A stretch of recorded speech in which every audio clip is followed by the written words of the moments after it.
À l'Assemblée nationale, on y reste pour évoquer l'audition du député Patrick Yogo-Edzang. Devant ses collègues, il a été question pour ce dernier de défendre la proposition de loi portant création de l'ordre des experts comptables. Julda Flore Odembe.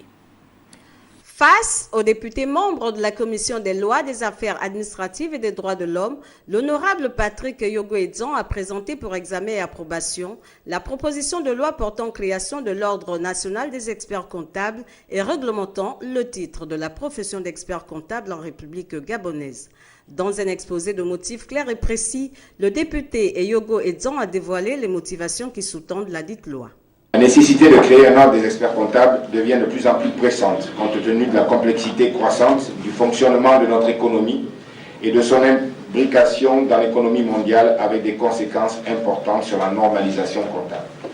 Le présent projet, en accord avec les recommandations communautaires, permet d'une part de réglementer le rôle de la mission de l'expert comptable désormais clarifié et d'autre part de donner à l'ordre professionnel des experts comptables les moyens d'action et d'encadrement de la profession, en lui donnant un cadre juridique contraignant.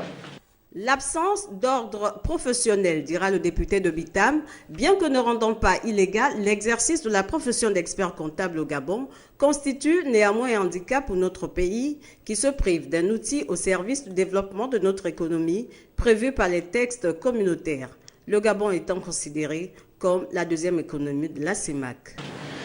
Le projet soumis à votre approbation poursuit plusieurs objectifs étroitement liés, à savoir préciser les conditions d'exercice de la profession d'expert comptable déjà définies dans les textes communautaires, notamment s'agissant des règles d'incompatibilité et le secret professionnel.